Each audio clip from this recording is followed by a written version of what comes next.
Police ஒரு இடத்துல lathi charge நடத்துறாங்க. ஒருத்தர் என்னடானா ஆம்புலன்ஸ் வருது, அதை குறுக்க கார் வச்சு பிளாக் பண்றான். டிவிகே தலைவர் விஜய் வந்து பேசிட்டு இருக்காரு. அந்த நேரத்துல பவர் கட் ஆகுது.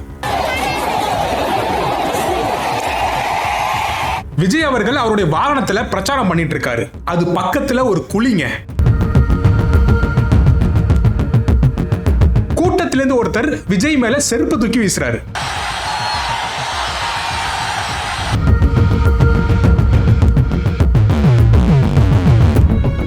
ஹலோ டியர் மாடிஸ், நான் என்னோட வழக்கமான ஒரு காஸ்டியூம்ல வரல. ஏன்னா இது என்டர்டைன்மெண்ட் வீடியோவோ காமெடி ரோஸ்ட் வீடியோவோ இல்ல. தமிழக மக்களுக்கு நிறைய குழப்பங்களும் தவறான செய்திகளும் ஷேர் ஆயிட்டு இருக்கு. ஆக்சுவலா யாரு மேலதான் மிஸ்டேக்? டிவிகேவா டிஎம்கேவா? சரி, இது என்டர்டைன்மெண்ட் கேட்டகரி காமெடி சேனல் தானே. அப்புறம் நான் எதுக்கு இதை பத்தி பேசணும் அப்படின்னு நீங்க கேட்டீங்கன்னா, ரீசெண்டா நம்ம மிஸ்டர் கேகேவோட ஒரு இஷ்யூ வந்துச்சு. பல யூடியூபர்ஸ் வந்து பேசியிருந்தாங்க அந்த காப்பிரைட் ஸ்ட்ரைக்கை பத்தி. நானுமே என்னோட சப்போர்ட்டை ஏ2டி அவர்களுடைய சேனல்ல வந்து ஒரு கமெண்டா போட்டிருந்தேன். நம்ம என்னென்னமோ விஷயத்துக்கெல்லாம் சப்போர்ட் பண்றோம், குரல் கொடுக்குறோம், ஏன் இதுக்கான ஒரு வீடியோ பண்ணக்கூடாது அப்படின்னு சொல்லி என் மனசு உறுத்திக்கிட்டே இருந்துச்சு. நம்மளுடைய மண்ணு, நம்மளுடைய தமிழக மக்கள் அவங்க ஒரு குழப்பத்தில் இருக்கும் போது நம்ம ஏன் இந்த இஷ்யூவை பத்தி பேசக்கூடாது அப்படின்னு தோணுச்சு. ஸோ அதான் ரீசன். ஸோ ஃபர்ஸ்ட் விஷயம், இன்டர்நெட்ல போலீஸ் வந்து லத்தி சார்ஜ் பண்ணாங்க அப்படின்னு சொல்லி ஒரு வீடியோ ஒன்று வைரலா வந்து போயிட்டு இருக்கு. இவங்க லத்தி சார்ஜ் பண்ணதுனாலதான் வந்து அந்த இடத்துல மிகப்பெரிய ஒரு அசம்பாவிதம் நடந்துச்சு அப்படின்னு சொல்லி ட்விட்டர்லாம் நான் நிறைய வீடியோஸ் வந்து பார்த்தேன். உண்மையிலேயே அந்த இடத்துல லத்தி சார்ஜ் நடந்துச்சா அப்படின்னு கேட்டீங்கன்னா உண்மை நடந்துச்சு.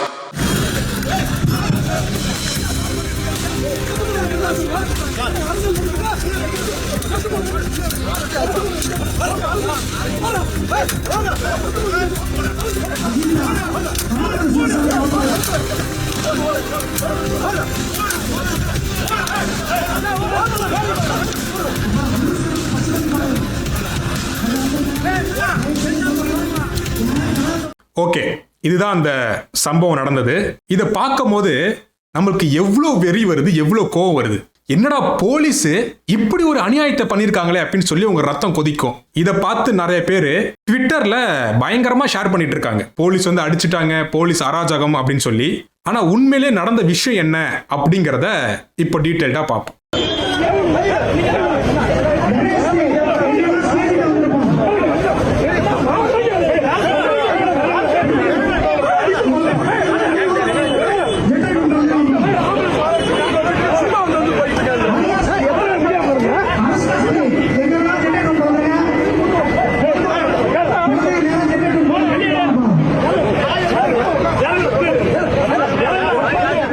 அதாவது மக்களே, விஜய் அவர்கள் வந்து ஒரு இடத்துல வந்து பிரச்சாரம் பண்ணிட்டு இருக்காரு. அந்த வழியா பாத்தீங்கன்னா ஆம்புலன்ஸ் வந்து நிறைய போயிட்டு இருந்துச்சு. நீங்களே அந்த லைவ் ஃபுட்டேஜ்ல பாத்திருப்பீங்க. அப்போ அங்க இருக்கக்கூடிய ஒரு நபர் என்ன பண்றாருன்னா, குறுக்க கொண்டு வந்து கார் நிறுத்தி இந்த வழியா ஆம்புலன்ஸ் போக கூடாது, சும்மா நீங்க ஆம்புலன்ஸ் அனுப்புறீங்க அப்படின்னு போலீஸ்ட குறுக்க காரை நிறுத்தி ஆம்புலன்ஸை தடுத்து வாக்குவாதம் பண்ணிட்டு இருக்காரு.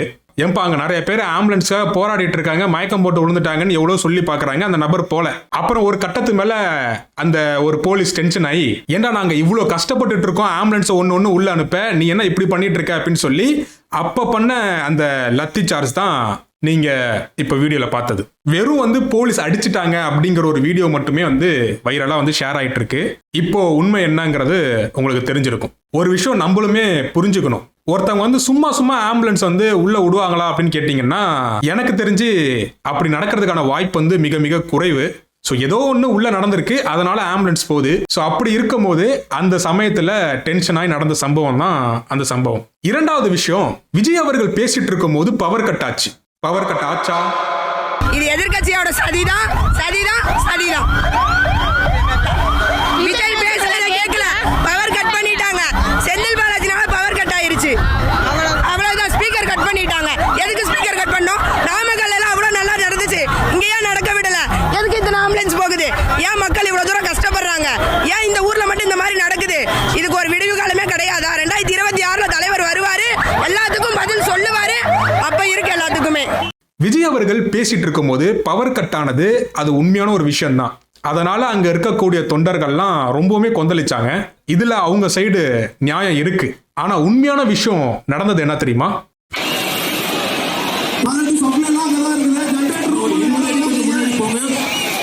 கொஞ்சம் முன்னாடி போகலாம்.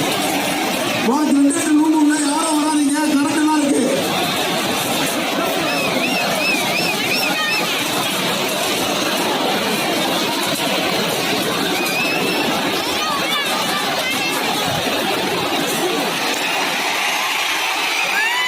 ஸோ இந்த வீடியோவை பார்க்கும்போது உங்களுக்கு கிளியராக தெரிஞ்சிருக்கும். ஒரு இடத்துல வந்து ஜென்ரேட்டர் வந்து சேஃபாக வச்சுருக்காங்க அந்த ஷீட்லாம் போட்டு. கூட்ட நெரிசலில் என்ன ஆகுது அப்படின்னா, மக்கள்லாம் அந்த சைடு ஜென்ரேட்டர் சைடு போகும்போது ஏதோ ஒரு ஒயர் கட் ஆயிருக்குமோ, அது என்ன இஷ்யூன்னு தெரியல, திடீர்னு அந்த இடத்துல வந்து பவர் போயிடுச்சு. இதுதான் எக்ஸாக்டாக நடந்தது. ஸோ இதுதான் வந்து அங்கே இருக்கக்கூடிய தொண்டர்கள் மக்கள் வந்து பவர் கட் ஆயிடுச்சு, வேணும்னே கட் பண்ணிட்டாங்க அப்படின்னு சொல்லி அது ஒன்று இஷ்யூ ஆயிடுச்சு. ஸோ இதில் வந்து அவங்களுமே ஒரு இன்னசென்ட் தான், அவங்களையுமே நம்ம வந்து ப்ளேம் பண்ண முடியாது. பட் பவர் கட் ஆனதுக்கு எக்ஸாக்டான ரீசன் வந்து இந்த ஒரு ரீசன் தான். அதில் வந்து பார்த்தீங்கன்னா அந்த வாய்ஸுமே கிளியராக கேட்கும், அந்த இடத்துல வந்து ஜென்ரேட்டர் இருக்கு, ப்ளீஸ் அந்த இடத்துல போகாதீங்க அப்படின்னு சொல்லி.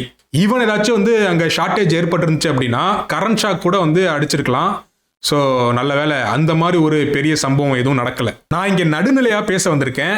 எந்த கட்சியும் என் பின்னாடி இல்லை, நானுமே எந்த கட்சியிலையும் இல்லை, நான் யாருடைய சப்போர்ட்டரும் கிடையாது. ஃபேக்ட் என்னமோ அதை மட்டும் பேசுறேன். உங்களுடைய கருத்து என்னங்கிறத நீங்க கமெண்ட் செக்ஷன்ல சொல்லுங்க. விஜய் அவர்கள் ஒரு இடத்துல நின்று பிரச்சாரம் பண்ணிட்டு இருக்காரு அவரோட வாகனத்துல. அதுக்கு ரொம்ப பக்கத்திலேயே ஆப்போசிட் சைட்லயே வந்து பாத்தீங்கன்னா ஒரு மேற்கூரை ஒன்று இருக்கு. அதுக்கு மேல வந்து பல பேர் வந்து உட்காந்துருக்காங்க. அது கீழே வந்து பாத்தீங்கன்னா ஒரு பாதாள சாக்கடை மூடி போட்ட ஒரு குழிங்க. அந்த ஒரு சம்பவம் தான் மிகப்பெரிய லெவல்ல ஒரு அசம்பாவிதம் நடக்க மிகப்பெரிய ஒரு காரணமா அமைஞ்சது அப்படின்னு சொல்லலாம். One of the reason.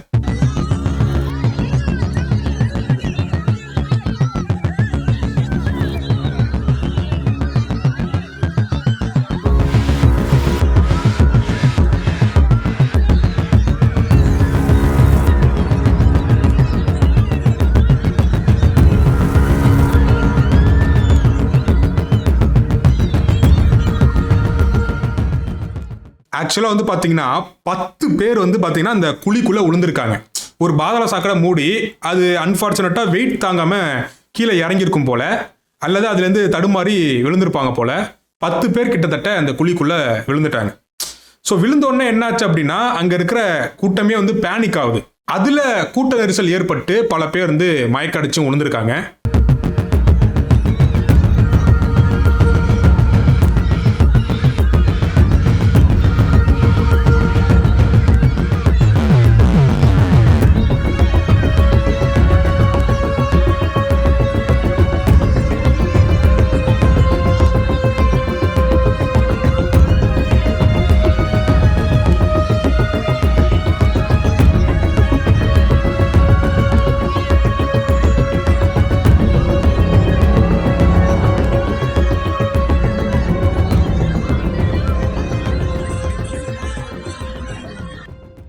So இது வந்து one of the biggest reason இந்த ஒரு பெரிய அசம்பாவிதம் ஏற்பட்டதுக்கு.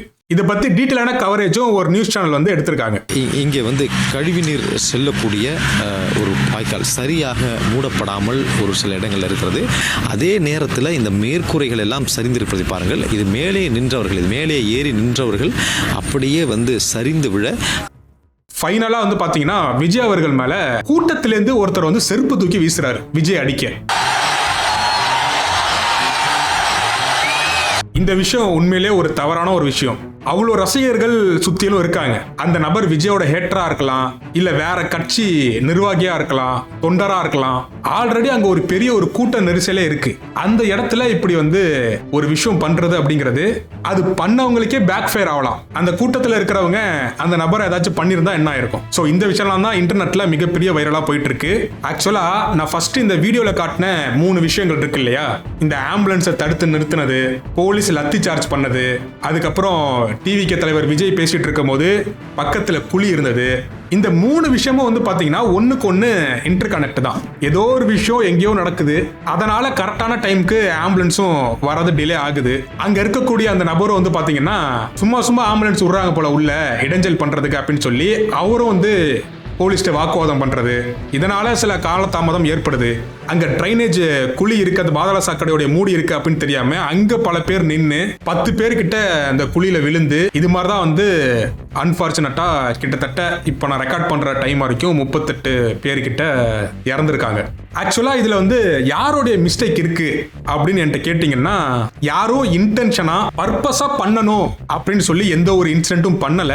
இந்த ஒரு எதிர்ச்சியா நடந்த ஒரு விபத்துக்கு இன்னார் தான் காரணம் அப்படின்னு சொல்லி ஒருத்தரை மட்டும் நம்மளால கை காட்ட முடியாது. ஆனா ஒரு விஷயம் என்னால கான்பிடென்ட்டா சொல்ல முடியும், இன்னும் நம்ம எச்சரிக்கையா இருந்திருக்கலாமோ அப்படின்னு சொல்லி.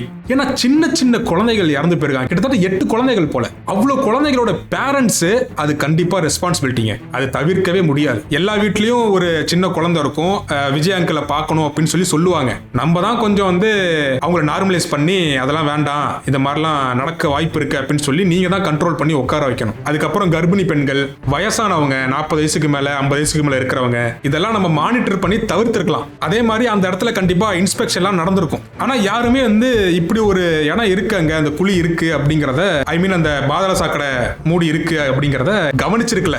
ஒரு விபத்து நடக்கும் அப்படின்னு சொல்லி நம்ம வந்து அவ்வளவு ஈஸியா கணிச்சிட முடியாது.